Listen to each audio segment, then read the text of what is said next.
முடிவெடுங்க. நான் எதை செய்கிறேனோ அந்த செய்கைக்கு தக்க பலன் தான் எனக்கு வரும். நன்மையை செய்தால் நன்மைதான் நடக்கும்.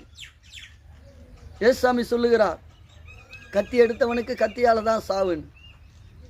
எதை நீங்கள் செய்கிறீங்களோ அதன்படி தான் இன்னைக்கு ஒரு முடிவெடுங்க. நான் துதிப்பேன், நான் ஜெபிப்பேன், நான் ஸ்தோத்திரம் பண்ணுவேன், நான் கர்த்தரிடத்திலே காத்திருப்பேன், என் செய்கைகளை உத்தமத்தோடு கர்த்தருக்கு முன்பாக காணிக்கையாய் ஒப்பு கொடுப்பேன். என் ஜெபமும் என் ஸ்தோத்திரமும் என்னுடைய ஆராதனையும் நான் நேசிக்கிற என் ஆண்டவருக்கு முன்பாக உண்மையும் உத்தமத்தோடு கூட நான் செய்வேன். என் ஆண்டவர் என் வாழ்க்கையின் பாதையை அவர் அறிவார், அவரே எல்லாவற்றையும் வாய்க்கை செய்வார் என்று சொல்லி உண்மையோடு கூட கர்த்தருக்கு முன்பாக காத்திருங்கள்.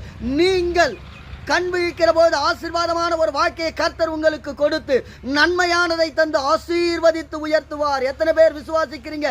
நன்மைகளை செய்கிற தேவன் உங்க வாழ்க்கையிலே நன்மையை செய்வார். நம்புறீங்களா? விசுவாசிக்கிறீங்களா?